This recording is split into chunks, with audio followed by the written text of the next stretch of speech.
இங்கே கரூரில் பார்த்தீங்கன்னா செந்தில் பாலாஜியோடைய மிக நெருக்கமாக ஐடிலாம் ரெய்டு பண்ணாங்க. அந்த சங்கர் ஆனந்த் அப்படின்ற கான்ட்ராக்ட் ரோடே போடலை, பணம் கொடுத்துட்டாங்க. அவர் ரோடு போட்ட மாதிரி எம்புக்கெல்லாம் எழுதிட்டாங்க. எந்த ஒரு விஷயம் தான் லஞ்சம் லஞ்சம் லஞ்சம். இங்கே செந்தில் பாலாஜியெல்லாம் இந்த துறையுடைய அமைச்சராக்கினா என்ன ஆகும்? 1000 கோடி ரூபாய்க்கு வாங்கின டிரான்ஸ்ஃபார்மர்லேயே 400 கோடி ரூபாய்க்கு ஊழல். நம்ம கரண்ட் பில்லை ஏற்றி உதாரணத்துக்கு 60,000 கோடியில் இருந்த வருவாய் 1 லட்சம் கோடி அரிசி.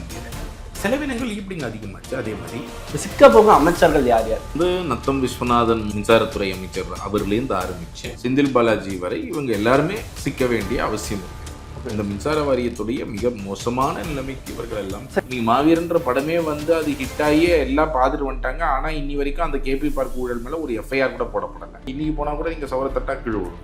ஏன்னா ஒரு மூட்டை சிமெண்ட்டுக்கு 5 மூட்டை மணல் போது 15 மூட்டை மணல் கலந்துருக்கிறாரு அந்த கான்ட்ராக்டர். மின்சாரத்துறையில இவ்வளவு பெரிய சிக்கல் வந்திருக்கக்கூடிய காரணம் என்னன்னு பாக்குறீங்க? 2014 அப்போ 2021 காலகட்டத்தில் 1.5 லட்சம் கோடி ஏதோ கடன் இருக்குன்னாங்க. 2.5 லட்சம் கோடி கிட்ட கடன் இருக்கு. கிட்டத்தட்ட 3000 மெகாவாட் வாங்குவதற்காக ஒரு மிகப்பெரிய மோசடியை செஞ்சு கிட்டத்தட்ட 54,000 கோடி ரூபாய் ஊழல் செய்வதற்கான வேலைகளை அப்பொழுதைய அரசுகள்லாம் செஞ்சாங்க. இந்த ஃப்ராடை ஏன் பண்றாங்கன்னா சோ தட் மார்க்கெட் ரேட் ஹையரா இருக்கும் போது நம்ம கான்ட்ராக்டை போட்டுட்டு கிரிட் கனெக்டிவிட்டி வந்ததுக்கு அப்புறம் அவங்க சப்ளை பண்ற நாள் ஃபர்ஸ்ட் டேவே 2000 ரூபாய்க்கு குறைஞ்சிருச்சு. அப்போ நீங்க கிரிட் கனெக்டிவிட்டி வந்த பிறகு நீங்க கான்ட்ராக்டை போட்டுருக்கலாமே. அவசரப்பட்டு இல்லைங்க, இது பிளான். கிரிட் கனெக்டிவிட்டி வந்தோடனே இவங்களை சப்ளை பண்ண சொன்னோம்னா 2000 ரூபாய் தான் இருக்கு. ஓகே, அந்த மீதி 1 ரூபா 2 ரூபாயை நீங்க எங்களுக்கு கருப்பு பணமா யூனிட்டுக்கு கொடுத்துருங்க, லஞ்சமா கொடுத்துருங்க. 2000 ரூபாய்க்கு வாங்க வேண்டிய மின்சாரத்தை 4 ரூபா 91 பைசா கரண்ட் ரேட்ல போட்டாங்க, பிரசன்ட் ரேட்ல. இன்ஃபேக்ட் இது கடனே இல்லாத ஒரு துறையாக மாறி இருக்க முடியும் கடந்த 12 ஆண்டுகள்ல இது சரியா நிர்வகிச்சிருந்தா. டிரான்ஸ்ஃபார்மர் ஊழலில் இப்போ நம்ம சிபிஐக்கு மாற்றப்பட்டிருக்கிறது, விசாரணை துவங்கி இருக்கிறார்கள். அமைச்சர் செந்தில் பாலாஜி வீட்டிலேருந்து உட்காந்ததுன்னா டெண்டரையே முடிவு பண்றாரு. சடனா ஆட்சி மாறினதுக்கு அப்புறம் எப்படி இந்த மாதிரிலாம் நடக்குது சார்? இது திமுக அரசு செய்தா இல்லை உண்மையாலுமே மின்சாரம் இல்லையா நம்ம கிட்ட? எப்படி பண்றது? இப்போ தான் வந்திருக்கிறாங்க, சரி 1 மாதம் தான் ஆகுது, ஆனால் இவங்க செய்வாங்க அப்படிங்கிற ஒரு எதிர்பார்ப்போட மக்கள் வந்து ஓட்டு போட்ட மக்கள் இன்னைக்கு இருக்கிறாங்க. இந்த சம்மரை விட இப்போ அடுத்த சம்மர்ல இவங்க பர்ஃபார்மன்ஸ் எப்படி இருக்க போகுது அப்படிங்கிறது ரொம்ப முக்கியமானது. ஏன்னா அடுத்த சம்மருக்குள்ள இந்த இபிஐ அவங்க சரியான ஒரு நிலைக்கு எடுத்துட்டு வந்தாங்க அப்படின்னு சொன்னா அப்போ கரெக்ட். 40 புகார்கள் லஞ்ச ஒழிப்பு துறையில் கொடுத்துருக்குறோம். ரேஷன் துறையில தொடர்ந்து பல ஊழல்கள், பருப்பு, சக்கரை, பாமாயில், சாண்ட் மைனிங்ல 4000 கோடி ரூபாய்க்கு ஊழல் நடந்திருக்கிறது. பீச் அண்ட் மைனிங்ல 5500 கோடி ரூபாய் நீங்க ரெக்கவரி போட வேண்டியிருக்கு. ஹைகோர்ட்டே சொல்லிட்டாங்க. ரஃப்ஸ்டோன் குவாரிங்ல மட்டுமே 20,000 கோடி ரூபாய் அபராதம் வசூலிக்க வேண்டிய அவசியம் இருக்கிறது. நீங்க ரெவன்யூ இல்லைன்னு சொல்லாதீங்க, இதெல்லாம் ரெவன்யூ பயங்கரமா இருக்கு. இன்னைக்கு நீங்க ஒயிட் பேப்பர்ல பாத்தீங்கன்னா அவங்க பிரசன்ட் பண்ணியிருக்கிறதே என்ன, கோவிடுக்கு அப்புறம் இந்த மைனிங்ல இருந்து வரக்கூடிய வருமானங்கள்லாம் பிளாட்டா இன்க்ரீஸே ஆகல. ஆனால் இன்னொரு பக்கம் குவாரியின் அனுமதி கண்ணாமண்ணானும் கொடுத்துருக்காங்க. 1500 குவாரி வரைக்கும் போயிருக்கிறாங்க. நீங்க திருநெல்வேலின்ற ஒரு இடம் எடுத்தீங்கன்னா எனக்கு தெரிஞ்சு 18-20 குவாரி இருந்ததுலேருந்து 120-130 குவாரி போயிடுச்சு. அந்த 3-4 வருஷம் 2019 நீங்க 2022-23 காலகட்டம் வரைக்கும் எடுத்தீங்கன்னா. மின்சாரத்துறையில இவ்வளவு பெரிய சிக்கல் வந்திருக்கக்கூடிய காரணம் என்னன்னு பாக்குறீங்க? 2014 அப்போ 2021 காலகட்டத்தில் 1.5 லட்சம் கோடி ஏதோ கடன் இருக்குன்னாங்க மின்சார வாரியத்தில். இப்போ 2.5 லட்சம் கோடி கிட்ட கடன் இருக்குன்னு சொல்றாங்க. ஆனால் உண்மையிலேயே இவ்வளவு கடன் இருக்க வேண்டிய ஒரு துறை தானா அப்படின்னு நீங்க பாருங்க. ஏன்னா கிட்டத்தட்ட அவ்வளவு லட்சக்கணக்கான கோடி இந்த ஆண்டுகள்ல 10-12 ஆண்டுகள்ல இந்த துறையில வந்திருக்கு அப்படின்னு சொன்னா அதற்கு காரணம் என்ன? 2014 2020 வரைக்கும் எனக்கு தெரிஞ்சு டிமாண்ட் பெரிய அளவுல இன்க்ரீஸே ஆகல. மின்சாரத்துக்கான தேவை 14 ஆமா கிட்டத்தட்ட 13,000-14,000 மெகாவாட் இருந்தது. அது பெரும்பாலும் 2018-19 ஓரளவுக்கு அது ஸ்டெடியாக 14,000, 15,000, 16,000 அந்த ரேஞ்சை விட்டு தாண்டவே இல்லை. அதற்கு பிறகு தற்பொழுது மேபி 19,000 மெகாவாட் வரைக்கும் இல்லை 20,000 மெகாவாட் வரைக்கும் வந்திருக்கலாம். ஸோ நீங்கள் வந்து ரொம்ப டிராஸ்டிக்கான ஒரு ரைஸ் இருந்திருக்கா தேவையில்லை அப்படின்னு பார்த்தீங்கன்னா அப்படி கிடையாது. இன்னொரு பக்கம் நீங்க பாத்தீங்க அப்படின்னு சொன்னா விலை 2014க்கு முன்னாடிலாம் தெர்மல் பவர் பிளான்டோடைய ரேட்டு பாத்தீங்கன்னா ரொம்ப அதிகமா இருக்கும். நிலக்கரி மூலமாக எரித்து நீங்கள் வந்து சப்ளை பண்றீங்க, இது பண்றீங்கன்னா விலையெல்லாம் வந்து 6 ரூபா சொல்லுவாங்க, 7 ரூபா சொல்லுவாங்க, 10 ரூபா சொல்லுவாங்க. அந்த மாதிரி நிறைய விதமான வித்தியாசங்கள்லாம் வந்து சொல்லிட்டு இருந்தாங்க. இன்ஃபேக்ட் அப்போ உங்களுக்கு ஞாபகம் இருக்கும், ஏதோ இந்த டீசல் ஜென்ரேட்டர், அந்த நாப்தா, இந்த மாதிரி இது விஷயங்கள்லாம் 12 ரூபா, 14 ரூபா, 15 ரூபாயெல்லாம் யூனிட்டுக்கு சைன் பண்ணி இந்த வேலைகள்லாம் செஞ்சாங்க அப்படிங்கிறதுலாம் ஞாபகம் இருக்கும். 2016 நமக்கு கிரிட் கனெக்டிவிட்டி ஏற்பட்ட உடனே நிலக்கரியே பார்த்தீங்க தெர்மல் இதுலேருந்து 5 ரூபாய்க்கு வாங்க 4.5 ரூபாய்க்கு இருந்த அந்த சந்தை மதிப்பு அந்த பாயிண்ட் ஆஃப் டைமில் 2.5 ரூபாய்க்கு டக்குன்னு குறைஞ்சிது 2016. Grid connectivity ஏற்பட்டோன்னே. ஏன்னா கிரிட் கனெக்டிவிட்டி ஏற்பட்டுச்சுன்னா நீங்கள் நார்த் இந்தியாவிலேருந்து எங்கேருந்து வேணால் அந்த பவரை வாங்க முடியும். அப்போது உங்களுக்கு 2016லேருந்து 2021 பார்த்தீங்கன்னா 2.5 ரூபா 3 ரூபா இப்படி தான் வந்து எக்ஸ்சேஞ்சில் இருக்கக்கூடிய ரேட்டு. ஸோ நீங்கள் செலவினங்கள் எக்ஸ்பெண்டிச்சர் குறையணும். மிகப்பெரிய அளவில் உங்களுக்கு ட்ராப் இருந்திருக்கு. பெரும்பாலும் கோல் பேஸ்டு தெர்மல் பவர் பிளான்ஸ்லேருந்து தான் இவர்கள் வாங்கக்கூடிய மின்சாரம் இருக்கும்போது உங்களோட செலவினங்கள் பெரிய அளவில் குறைஞ்சிருக்கணும். அப்போ உங்களுடைய கடன் தேவை எல்லாமே வந்து மிகப்பெரிய அளவில் குறைஞ்சிருக்கணும். ஆனால் கிட்டத்தட்ட 3000 மெகாவாட் வாங்குவதற்காக ஒரு மிகப்பெரிய மோசடியை செஞ்சு கிட்டத்தட்ட 54,000 கோடி ரூபாய் ஊழல் செய்வதற்கான வேலைகளை அப்பொழுதைய அரசுகள்லாம் செஞ்சாங்க. 2.5 ரூபாய்க்கு வாங்க வேண்டிய மின்சாரத்தை 4 ரூபா 91 பைசா கரண்ட் ரேட்டில் போட்டாங்க, ப்ரெசன்ட் ரேட்டில். அப்போ ப்ரெசன்ட் ரேட்னா என்ன அர்த்தம்னா 4 ரூபா 91 பைசா அந்த வருஷம் இருக்கும், அடுத்த வருஷம் 5 ரூபா இருக்கும், அடுத்த வருஷம் 6 ரூபா இருக்கும். ஆனால் 2016 வரைக்கும் கிரிட் கனெக்டிவிட்டியே ஏற்படல. கிரிட் கனெக்டிவிட்டியே ஏற்படாத வரை இந்த எந்த தனியார் நிறுவனமும் ஒரு யூனிட் கூட சப்ளையே பண்ணலை. கான்ட்ராக்டில் என்ன இருக்குன்னா 2014 கான்ட்ராக்ட் போடும்போது அவங்க சப்ளை பண்ணலன்னா 4 மாதத்தில் ரத்து பண்ணணும். நாங்கள் ஏன் இந்த லாங் டேர்ம் பவர் பர்ச்சேஸ் 15 வருஷத்துக்கு பண்ணுறோன்னா ஏன்னா எங்களுக்கு ரொம்ப இமீடியட்டான தேவை இருக்குன்னு சொல்லி காரணம் சொன்னாங்க. இமீடியட்டான தேவை இருக்குன்னா நீங்கள் நார்த் இந்தியாவில் இருக்கக்கூடிய கோல் தெர்மல் பவர் பிளான்ஸ்லேருந்து நீங்கள் போடுறீங்க, கான்ட்ராக்ட் போடுறீங்க. ஆனால் கிரிட் கனெக்டிவிட்டியே இல்லையா, எப்படி வரும், எப்படி வாங்குவீங்க? வாங்கவே முடியாது. அப்போ இவங்களுக்கு நல்லா தெரியும் கிரிட் கனெக்டிவிட்டி வர வரைக்கும் வாங்க முடியாதுன்னு. அப்போ 4 மாதத்துக்குள்ளே எங்களுக்கு சப்ளை பண்ணணும்னு டெண்டரில் கண்டிஷன் இருக்குது. அப்போ அதை மீட் பண்ணலை, யாருமே மீட் பண்ணலை. 11 சப்ளையரில் 10 சப்ளையர் அது சப்ளையே பண்ணலை. அப்போ நீங்கள் என்ன பண்ணியிருக்கணும், எல்லாருக்கும் 10 சப்ளையருக்கும் கேன்சல் பண்ணியிருக்கணுமா இல்லையா? பண்ணலை. இது ஏன் பண்ணாங்கன்னா இந்த ஃப்ராடே ஏன் பண்ணுறாங்கன்னா ஸோ தட் மார்க்கெட் ரேட் ஹையராக இருக்கும்போது நம்ம கான்ட்ராக்டை போட்டுட்டு கிரிட் கனெக்டிவிட்டி வந்ததுக்கப்புறம் அவங்க சப்ளை பண்ணுற நாள் ஃபஸ்ட்டு டேவே 2.5 ரூபாய்க்கு குறைஞ்சிடுச்சு. அப்போ நீங்கள் கிரிட் கனெக்டிவிட்டி வந்த பிறகே நீங்கள் கான்ட்ராக்டை போட்டிருக்கலாமே. ஓகே, ஏன் அவசரப்பட்டு இல்லைங்க, இது பிளான். ஓகே, இது வந்து 2014 நீங்க போடும்போது 4 மாசத்துக்குள்ள வரணும்ன்றீங்க. 4 மாசத்துக்குள்ள வராதுன்னு உங்களுக்கு தெரியும். கிரிட் கனெக்டிவிட்டி இல்ல. ஏன் 2014 14 15 அந்த காலகட்டத்திலே போடுறீங்க? ஏன்னா அன்னைக்கு மார்க்கெட் ரேட் அதிகமா இருக்கு. இன்னைக்கு நம்ம கான்ட்ராக்டை போட்டுட்டு கிரிட் கனெக்டிவிட்டி வந்தோடனே இவங்களை சப்ளை பண்ண சொன்னோம்னா 2.5 ரூபா தான் இருக்கு. ஓகே, அந்த மீதி 1.5 ரூபா 2 ரூபாயை நீங்க எங்களுக்கு கருப்பு பணமா யூனிட்டுக்கு கொடுத்துருங்க, ஓகே, லஞ்சமா கொடுத்துருங்க. இதுதான் வந்து பாயிண்ட். இந்த மாதிரி ஆயிரக்கணக்கான கோடி ரூபாய் இவங்க பணம் அடிச்சிருக்கிறாங்க. நீங்க அதானியுடைய நிலக்கரி இறக்குமதி ஊழல் மட்டும் பாத்தீங்கன்னா 6000 கிலோகலரி வர வேண்டிய இடத்துல கிட்டத்தட்ட 3500 கிலோகலரி தான் வந்து இறங்கியிருக்கு. நம்ம ஒரு ஷிப்ல இருக்கக்கூடிய ஆதாரங்களோடய கொடுத்துருக்குறோம். இதுவே போதும் எஃப்ஐஆர்.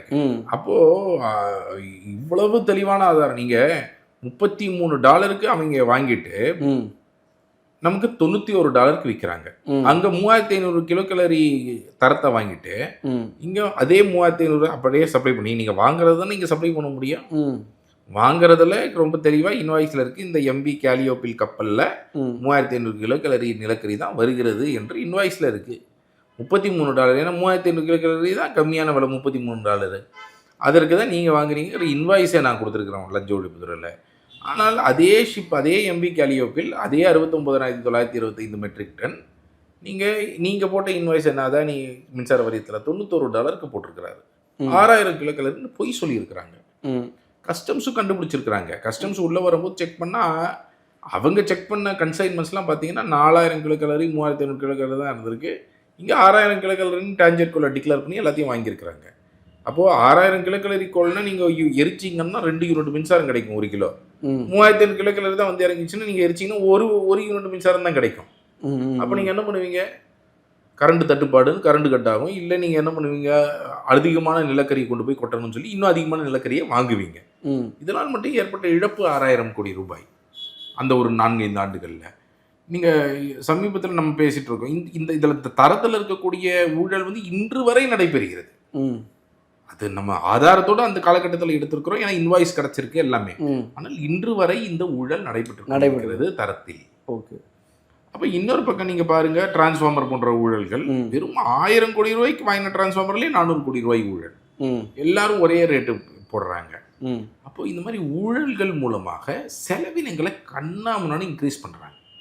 நீங்கள் இன்னொரு பக்கம் என்ன பண்ணாங்க, நம்ம கரண்ட் பில்லை ஏற்றிட்டாங்க. நம்ம கரண்ட் பில்லை ஏற்றி உதாரணத்துக்கு 60,000 கோடியில் இருந்த வருவாய் 1,00,000 கோடி ஆயிடுச்சு. இபியில் 1,00,000 கோடி ஆயிடுச்சு. செலவினங்கள் எப்படிங்க அதிகமாச்சு? அதே மாதிரி நீங்கள் 60,000 கோடி ரூபாய் வருவாய் இருந்தபோது நீங்கள் செலவினங்கள் 70,000 கோடி ரூபாய் காமிச்சு 10,000 கோடி ரூபாய் நஷ்டம்னு சொன்னீங்க. ஆனால் வருவாய் 60,000 கோடியிலேருந்து 1,00,000 கோடி ஆனதுக்கு பிறகு செலவினங்கள் அதே தானே இருக்கணும். இன்றைக்கி சோலார் நீங்கள் வந்து 2014 7 ரேட் இருந்ததுன்னு இன்றைக்கி 2,000 ரூபாய்க்கு வந்துருச்சு இல்லையா? எல்லா மிகப்பெரிய செலவினங்கள் வந்து உங்களுக்கு அதிகமாவதற்கு வாய்ப்பே கிடையாது. ஆனால் நீங்கள் 70,000 கோடி இருந்த மொத்த செலவினங்களை அதையும் 98,000 கோடிக்கு இன்க்ரீஸ் பண்ணி வச்சிங்கன்னா என்ன அர்த்தம்? அது எப்படி இன்க்ரீஸ் பண்ணும்? அப்போ அதில் நிறைய ஊழல்கள் மூலமாக செலவினங்களையும் நீங்கள் ப்ரொக்யூர்மெண்ட்டில் அவ்வளோ ஊழல்கள் நடக்குது. ஓகே, அப்போ இதுதான் இன்றைக்கி மின்சார வாரியத்தில் என்ன, இன்றைக்கி 2.5 லட்சம் கோடி ஏன் கடன் இருக்கணும்? இன்ஃபேக்ட் இது கடனே இல்லாத ஒரு துறையாக மாறி இருக்க முடியும் கடந்த 12 ஆண்டுகளில் இது சரியாக நிர்வகிச்சிருந்தா. இந்த மாதிரி மக்கள் தலையில் கொண்டு வந்து கரண்ட் பில்லை ஏற்ற வேண்டிய நிலைமையே தேவை இருந்திருக்கிறாது அப்படிங்கிறது தான் நம்ம பார்க்குறோம். ஆனால் இது மிக மோசமாக நிர்வகிக்கப்பட்ட நீங்கள் செந்தில் பாலாஜியெல்லாம் இந்த துறையுடைய அமைச்சராக்கினா என்ன ஆகும்? இப்போ இவ்வளோ பெரிய சிக்கல் இங்கே உண்டாயிருக்கு, இந்த லிமிட்டுக்கு அது வந்திருக்கு. இப்போ சிக்க போகும் அமைச்சர்கள் யார் யார்? இப்போ விஜய் அவர்கள் கரெக்டாக ஆக்ஷன் எடுத்தால் யார் யாரெல்லாம் சிக்க போகிறாங்க? இதில் வந்து நத்தம் விஸ்வநாதன் மின்சாரத்துறை அமைச்சர் அவர்லேருந்து ஆரம்பித்து செந்தில் பாலாஜி வரை இவங்க எல்லாருமே சிக்க வேண்டிய அவசியம் இருக்கிறது. இந்த மின்சார வாரியத்துடைய மிக மோசமான நிலைமைக்கு இவர்கள் எல்லாம். சார், இவரோட முக்கிய பங்கு என்னன்னு பார்க்குறீங்க? செந்தில் பாலாஜியோட முக்கிய பங்கு டிரான்ஸ்ஃபார்மர் ஊழலில் நீங்கள் பாருங்களேன், கிட்டத்தட்ட டிரான்ஸ்ஃபார்மர் ஊழலில் இப்போ நம்ம சிபிஐக்கு மாற்றப்பட்டிருக்கிறது, விசாரணை துவங்கி இருக்கிறார்கள். அதில் என்ன ஆகுது, நீங்கள் எல்லா டிரான்ஸ்ஃபார்மருடைய அந்த டெண்டர் ஸ்க்ரூட்டினைசிங் கமிட்டியில் இருக்கிறவருடைய காசி என்றப்ப அமைச்சர் செந்தில் பாலாஜி வீட்டிலேருந்து உட்காந்ததுன்னா டெண்டரையே முடிவு பண்ணுறாரு. எப்படி ஒரு மிடில் லெவல் அதிகாரி தினமும் ஒரு அமைச்சர் வீட்டுக்கு போய் எப்படி டெண்டர் போட முடியும் இல்லையா? அங்கே போய் தான் அவர் டெண்டர் ஃபிக்ஸிங் பண்ணி எல்லாருக்கும் அழைச்சி நீங்கள் இதை போடுங்க அதை போடுங்கன்னு சொல்கிறாருன்றாங்க. அப்போ இது உண்மைதானாங்கிறதுக்கு நம்ம போய் பார்க்குறோம். அவன் உண்மையிலேயே இவர் தினமும் அமைச்சர் செந்தில் பாலாஜி வீட்டில் போய் தான் போய் உட்காந்து வேலை பார்க்குறாரு. உள்ளே போகிறாரு, டெய்லி காலையில் போகிறாரு, 11 மணிக்கு உள்ளே போகிறாரு, ஈவினிங் வெளியே வராரு. அப்போ அந்த அளவுக்கு அவர் வந்து இபி ஆஃபீஸில் வேலை பார்க்காம இப்போது ஒரு அமைச்சரோட பிஏன்னா அங்கே போகலாம், இல்லை ஒருவேளை சேர்மன் அண்ட் மேனேஜிங் டைரக்டர் அமைச்சருடைய வீட்டுக்கெலாம் கேம்ப் ஆஃபீஸாக இருக்குது அங்கே வந்து மீட் பண்ணுறாருன்னா போகலாம். ஆனால் ஒரு மிடில் லெவல் அதிகாரி, அவருக்கு சம்மந்தமே கிடையாது, அவர் என்ன தினமும் போய் அமைச்சர் வீட்டில் உட்காந்து வேலை பார்க்குறாருன்னா எப்படி? இப்போ எல்லா ஒப்பந்தங்களும் அங்கே தான் முடிவு செய்யப்படுகிறது. ஓகே சார், இப்போ மின்சாரம் அடிக்கடி ஏன் போயிட்டே இருக்கு? பற்றாக்குறையா இல்லை வேணும்னு பண்ணுறாங்களா? தமிழ்நாடு முழுக்கமே அந்த குற்றச்சாட்டு இருக்குது. சடனாக ஆட்சி மாறினதுக்கப்புறம் எப்படி இந்த மாதிரிலாம் நடக்குது சார்? இது திமுக அரசு செய்தா இல்லை உண்மையாலுமே மின்சாரம் இல்லையா நம்மக்கிட்ட? எப்படி பண்ணுறது? ஒன்று வந்து இந்த பீக் லோடு இந்த வாட்டி வந்து அது இந்த மாதிரி சம்மரில் அதிகமாகும்போது அதற்கான ஒரு பிளானிங் வந்து ப்ராப்பராக பண்ண வேண்டிய அவசியம் இருக்கிறது. அதுக்கு ப்ராப்பராக வாங்குறது. ரெண்டாவது ரொம்ப முக்கியமாக பார்த்தீங்க அப்படின்னு சொன்னால், இந்த மாதிரி ஹை லோடு வரும்போது அதை தாங்கக்கூடிய இப்போ ஒவ்வொரு இடத்துலையும் அந்த அந்த நீங்கள் பீக் லோடை போய் இது பண்ணிங்கன்னா தரமில்லாத டிரான்ஸ்ஃபார்மர்கள் இருக்குது, இல்லை தரமில்லாத பொருட்கள் இருக்குது அப்படின்னு சொன்னால் அதெல்லாம் வெடிக்கும் டக்கு டக்கு டக்கு டக்குன்னு. ஸோ அந்த மாதிரி நிறைய இடங்களில் ப்ராப்ளம் இருக்குது அப்படிங்கிறதெல்லாம் நம்ம பார்க்குறோம். இதுக்கெல்லாம் காரணம் நடந்த ஊழல்கள், இதற்கு முன்பு நடந்த ஊழல்கள் ஒரு பக்கம், இன்னொன்று போதுமான மேன் பவர் இல்லாதது ஒரு பக்கம். So but all set and ton அதற்காக கரண்ட் கவர்மெண்ட்டுக்கு ஒரு ரெஸ்பான்சிபிலிட்டி இருக்குது. அதை எவ்வளோ சீக்கிரம் சால்வ் பண்ணுறாங்களோ அவ்வளோ சீக்கிரம் சால்வ் பண்ண வேண்டிய ஒரு ரெஸ்பான்சிபிலிட்டியும் கரண்ட் கவர்மெண்ட்டுக்கு இருக்குது. ஓகே, மக்கள் வந்து இன்ஃபேக்ட் அதை வந்து ரொம்ப ஒரு லார்ஜ் ஹார்ட்டடாக அந்த அந்த கால அவகாசத்தையும் அரசுக்கு கொடுக்குறாங்க. நீங்கள் பார்த்தீங்கன்னா இப்போ தான் வந்திருக்கிறாங்க, சரி 1 மாதம் தான் ஆகுது, ஆனால் இவங்க செய்வாங்க அப்படிங்கிற ஒரு எதிர்பார்ப்போட மக்கள் வந்து ஓட்டு போட்ட மக்கள் இன்றைக்கி இருக்கிறாங்க. அப்போ அந்த மக்களுக்குடைய அந்த நம்பிக்கையை இவர்கள் வந்து மிக தீவிரமாக வேலை செய்து இந்த துறையை சீர் செய்வது ரொம்ப ரொம்ப முக்கியமானது. அப்போ இதை வந்து உண்மையிலேயே இப்போ இந்த சம்மரை விட இப்போ அடுத்த சம்மர்ல இவங்க பர்ஃபார்மன்ஸ் எப்படி இருக்க போகுது அப்படிங்கிறது ரொம்ப முக்கியமானது. ஏன்னா அடுத்த சம்மருக்குள்ள இந்த இபிஐ அவங்க சரியான ஒரு நிலைக்கு எடுத்துட்டு வந்தாங்க அப்படின்னு சொன்னா அப்போ கரெக்ட். ஆனால் அடுத்த சம்மரில் வந்து நீங்கள் காரணம் சொல்ல முடியாது, இது இல்லை பவர் கட் அதனால ஆச்சு இதனால ஆச்சு போன அரசால ஆச்சுன்னு அப்போ காரணம் சொல்ல இயலாது. ஸோ அதை நோக்கி அவர்கள் இன்றிலிருந்தே மிக தீவிரமாக வேலை செய்து அதை சரி செய்ய வேண்டும் அப்படிங்கிறது. இப்ப அடுத்து திமுக செய்த மிகப்பெரிய ஊழல்கள்லாம் இது இருக்கு, முன்னாள் அரசு செய்த ஊழல்கள்லாம் இருக்கு. இன்னைக்கு புதுசா வந்திருக்கக்கூடிய தாவேக அரசு இதெல்லாம் பார்க்கணும்னா எந்தெந்த ஊழல்களை அவங்க பார்க்கணும்? இப்ப இவர் மேல வழக்கு பதிவு செஞ்சிருக்காங்க, முன்னாள் அமைச்சர் கே நிர்மலா வழக்கு பதிவு செஞ்சிருக்காங்க. மக்களுக்கு ஒரு நம்பிக்கை வந்திருக்கு தாவேக அரசு ஆக்ஷன் எடுப்பாங்கன்னு. சோ இன்னைக்கு விஜய் அவர்கள், முதல்வர் விஜய் அவர்கள் இந்த ஊழலை கண்டிப்பா பார்த்து மக்கள்கிட்ட காட்டணும்னா என்ன நினைப்பீங்க? நான் ஒரு ஸ்ட்ரெயிட்டாகவே எஃப்ஐஆர் போடக்கூடிய நம்ம ஒரு 40 புகார்கள் லஞ்ச ஒழிப்புத்துறையில் கொடுத்துருக்குறோம். அந்த 40 புகார்களுடைய பட்டியலையும் நம்ம ஊழல் தடுப்பு அமைச்சர் அவர்களுக்கும் சந்திச்சு கொடுத்துருக்குறோம், லஞ்ச ஒழிப்புத்துறைக்கும் அமைச்சிருக்கிறோம். இதன் மீதெல்லாம் இப்போ நான் ஸ்ட்ரெயிட்டாகவே சொன்னேன். இப்போ இந்த ராம்சார் புகாராக இருக்கட்டும், திருவண்ணாமலையில் நீங்கள் 3 மாதத்தில் ஒரு பாலம் அடிச்சுட்டு போகுது, ஒரு பிரிட்ஜ் புதுசாக கன்ஸ்ட்ரக்ட் பண்ண பாலம் இடிஞ்சு விழுது. செங்கல் புயலில் எப்படி இங்கே 16 கோடி ரூபா கொடுத்து கட்டியிருக்கிறீங்க, ஒரு பாலம் 3 மாதத்தில் இடியுதுன்னா அப்போ அதில் இருக்கக்கூடிய ஊழல் முறைகேடுகள் என்ன தெரியாது. இதற்கு நம்ம வந்து புகார் கொடுத்துருக்குறோம். இதில் இதுவரை எஃப்ஐஆர் பதிவு செய்யப்படலை. ரேஷன் துறையில் தொடர்ந்து பல ஊழல்கள், பருப்பு சக்கரை பாமாயிலை வந்து வாங்குவதில், அப்புறம் வந்து அதை டிரான்ஸ்போர்ட் பண்ணுறதில்ல, அரிசியை வந்து டிபிசிலேருந்து எடுத்துகிட்டு போய் குடோனில் வைக்கிறது, அதோடைய டிரான்ஸ்போர்ட் டெண்டர்கள், இதெல்லாம் கிறிஸ்டி என்ற ஒரு நிறுவனம் மோனோபோலி மாதிரி ஆக்ட் பண்ணி சந்தை மதிப்பை விட மிக அதிகமாக பல நேரங்களில் 2 மடங்காகலாம் அவங்ககிட்டேருந்து கொள்முதல் பண்ணியிருக்கிறாங்க. ஸோ இதை ஆதாரங்களோடு நம்ம வந்து கொடுத்துருக்குறோம். இதில் நடந்த ஊழல்கள் மீது இப்போ திமுக அரசில் மட்டும் 1000 கோடி ரூபாய் அந்த டிரான்ஸ்போர்ட்டில் டெண்டரில் நடந்திருக்கு. அதன் மீது எஃப்ஐஆர் பதிவு செய்யப்படணும். திருநெல்வேலியில் சட்டவிரோத கல்குவாரிகள் எப்படி வந்து 700 கோடி ரூபாய் இதனால் இழப்பு ஏற்பட்டது, அதற்கான ஆதாரங்கள், அதுவும் வந்து இதெல்லாம் ஆதாரங்கள்லாம் நம்ம ஏதோ எஸ்டிமேட் போடுறது கிடையாது. ஆக்சுவலாக அவங்க வெரிஃபை பண்ணி 1 லட்சம் கனமீட்டர் எடுக்க வேண்டிய இடத்துல எப்படி 5 லட்சம் கனமீட்டர் எடுத்திருக்கிறாங்க அப்படிங்கிறத கண்டுபிடிச்சிருக்காங்க. ராதாபுரம் என்ற ஒரு தாலுக்கில் மட்டும் 50 லட்சம் கனமீட்டர் சட்டவிரோதமாக வெட்டி எடுக்கப்பட்டிருக்கிறது. அப்போ அதன் மீதெல்லாம் எஃப்ஐஆர் பதிவுப்பட்டு நடவடிக்கை எடுக்க வேண்டிய அவசியம் இருக்கிறது. நான் ஏற்கனவே சொன்ன நிலக்கரி இறக்குமதி ஊழல் 6000 கோடி ரூபாய், அது மேலே எடுக்கணும். இப்போ கேபி பார்க் ஊழல்லாம் நாங்கள் அவ்வளவு ஆதாரங்கள் கொடுத்துருக்கோம். இப்போ நீங்கள் இப்போ இந்த 6000 கோடி நிலக்கரி இறக்குமதியில் அதானியோடைய ஊழல் மட்டுமே 3000 கோடி ரூபாய் நீங்கள் பார்த்தீங்க அப்படின்னு சொன்னாங்க. ஸோ அது ஒன்று. இந்த கேபி பார்க் பார்த்தீங்கன்னா இந்த புளியந்தோப்பில் உங்களுக்கு ஞாபகம் இருக்கும், தட்டினாலே சவுறு கீழே விழும், மாவீரன் ஒரு படமே எடுத்துட்டாங்க. இன்னைக்கு மாவீரன்ற படமே வந்து அது ஹிட் ஆகி எல்லாம் பார்த்துட்டு வந்துட்டாங்க. ஆனால் இன்னி வரைக்கும் அந்த கேபி பார்க் ஊழல் மேலே ஒரு எஃப்ஐஆர் கூட போடப்படலை. அந்த தட்டினா விழுறது வந்து இங்கே புளியந்தோப்பில் கேபி பார்க் பில்டிங்கில் நீங்கள் இன்னைக்கு போனால் கூட நீங்கள் சவர தட்டா கீழே விழும். ஏன்னா 1 மூட்டை சிமெண்ட்டுக்கு 5 மூட்டை மணல் போது 15 மூட்டை மணல் கலந்துருக்கிறாரு அந்த கான்ட்ராக்டர், பிஎஸ்டிங்கிற கான்ட்ராக்டர். அதில் நம்ம புகாரோட கொடுத்துருக்குறோம். நம்ம ஆதாரங்கள் என்ன, ஐஐடி கியூபுடைய அறிக்கையே இருக்கு. அவங்க போய் சாம்பிள் செக் பண்ணி கிட்டத்தட்ட 70க்கும் மேற்பட்ட சாம்பிள் எடுத்திருக்கிறாங்க. 90% மேற்பட்ட சாம்பிள் ஃபெயில் ஆயிருக்கு. 10 மூட்டை மணல் 15 மூட்டை மணல்னு இஷ்டத்துக்கு கலந்துருக்கிறாங்க 5 மூட்டை மணலுக்கு பதில். அப்போது இதெல்லாம் ஆதாரமாக நம்ம கொடுத்துருக்குறோம். ஏற்கனவே ராஜகண்ணப்பன் இப்போ இங்கே ஜிஎஸ்டி ரோட்டில் பார்த்தீங்கன்னா 5 ஏக்கர் 4.25 ஏக்கர் நிலம், நம்ம அரசு நிலத்தை அவர் ஆட்டையை போட்டு வச்சுருக்குறாங்க அவங்க ஃபேமிலியில். ஜிஎஸ்டி ரோட்டில் நங்கநல்லூர் மெட்ரோக்கு முன்னாடி லெஃப்டில் பார்த்தீங்கன்னா இருக்கும் அந்த லேண்டு.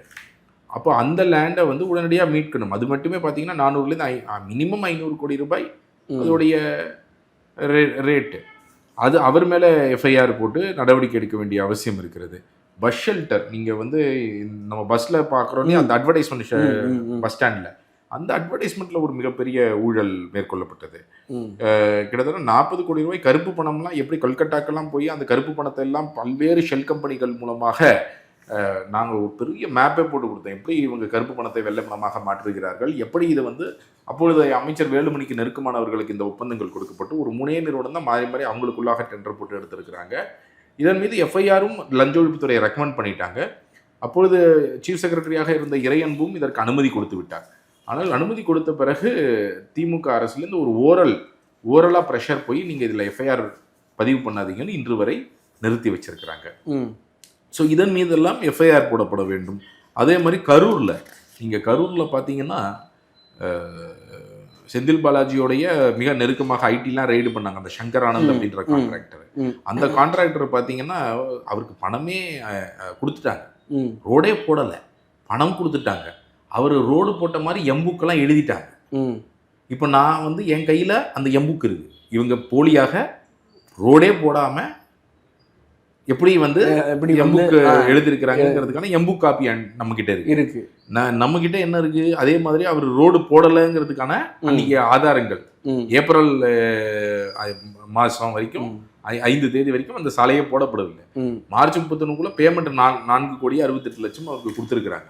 அந்த சங்கர் ஆனந்த்ங்கிற கான்ட்ராக்டர் தான் கரூர்ல 170 கோடி ரூபாய்க்கு கான்ட்ராக்ட், 110 கோடிக்கான கான்ட்ராக்ட் அவருக்கு மட்டுமே போகுது ஸ்டேட் ஹைவேஸ்ல. இந்த ஆதாரங்கள்லாம் லஞ்ச ஒழிப்புத்துறையில கொடுத்துருக்கிறோம். அப்போ இது நான் உங்களுக்கு சாம்பிள் ஒரு 10 சொல்லியிருக்கேன். ஸோ இந்த மாதிரியான விஷயங்கள்ல டக்கு டக்குன்னு அவங்க எஃப்ஐஆர் போட்டு விசாரணை மேற்கொள்ள வேண்டிய அவசியம் இருக்கு. ஓகே சார், நீங்க அவரை பார்த்தீங்களா? நம்மள தமிழக முதல்வர் பார்த்து இந்த மாதிரி சொல்றதுக்கு ஐடியா இருக்கா, இல்லை பார்த்துருக்கு? நீங்க தமிழக முதலமைச்சர் அவர்களிடம் அவரை சந்தித்து இந்த விஷயங்களை பற்றி, இந்த ஊழல்களாக இருக்கட்டும் இல்லை ஊழலை தடுப்பதற்கு என்னெல்லாம் செய்ய வேண்டும் என்பதற்கான ஒரு ரெப்ரசன்டேஷனும் நாம் தயார் செய்துள்ளோம். அவரை சந்திப்பதற்கான அனுமதியும் கேட்டிருக்கிறோம், அப்பாயின்மெண்ட்டும். அது என்று வருகிறதோ அன்று சந்தித்து இதை நம்ம கொடுப்பதற்கும் தயாராக சார். இறுதி கேள்வி சார், ஆட்சிக்கு வந்து 30 நாட்கள் ஆயிடுத்து. இன்னொரு 6 மாதம் எல்லாருமே மக்கள் எல்லாரும் ரொம்ப எதிர்பார்ப்பில் இருப்பாங்க, இன்னும் ஆக்ஷன் எடுக்கிறாங்கன்னு. தமிழக முதல்வர் இந்த விஷயத்த உடனே பண்ணியாங்கணும். இந்த 6 மாதத்துக்குள்ள இது ரொம்ப அவசரம், ரொம்ப முக்கியமான காரியம்னா என்ன சொல்லுவீங்க?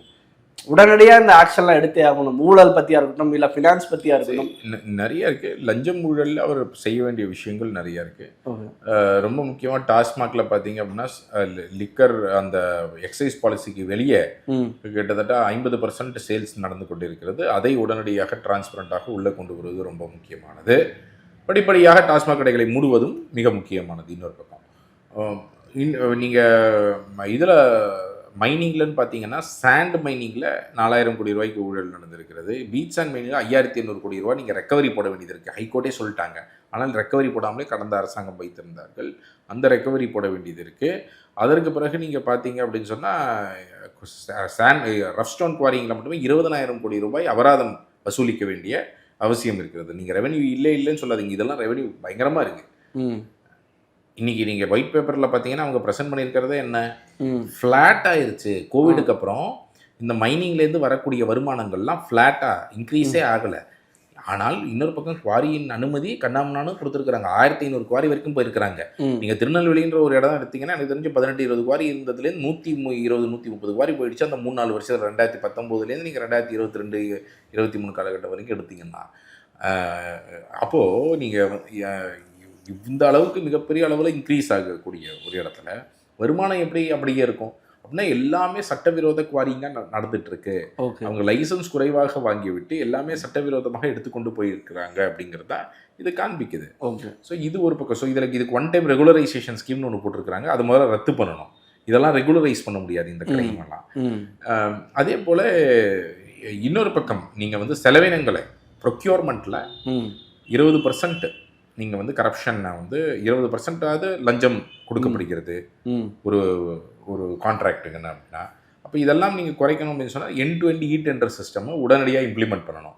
அப்போ ஒரு சட்ட மாற்றம் ஏற்படுத்தணும். டிஎன் டிரான்ஸ்பரன்சி இன் டெண்டர்ஸ் ஆக்டில் 1 லட்சத்திற்கு மேலே இருக்கக்கூடிய அனைத்து ஒப்பந்தங்களும் ஓப்பன் e-tenderகளாக அப்படித்தான் போடப்படணும். எந்த டெண்டராக இருந்தாலும் பாக்ஸ் டெண்டர்லாம் போட முடியாது. நீங்கள் வந்து நீங்களே செலக்ட் பண்ணி ஒப்பந்ததாரர்களை செலக்ட் பண்ணி அவங்க மட்டும் கொட்டேஷன் கொடுங்கிற முறைகள்லாம் ஒழிக்கப்பட வேண்டியது. இந்த மாதிரி சிஸ்டமிக்கான மாற்றங்கள் செய்தால்தான் நீங்கள் ஊழலை ஒழிக்க முடியும். அதே போன்ற லஞ்சங்கள் எங்கெல்லாம் வாங்கப்படுகிறதோ மக்கள் மிகப்பெரிய அவதிப்பட வேண்டியதாக இருக்குது.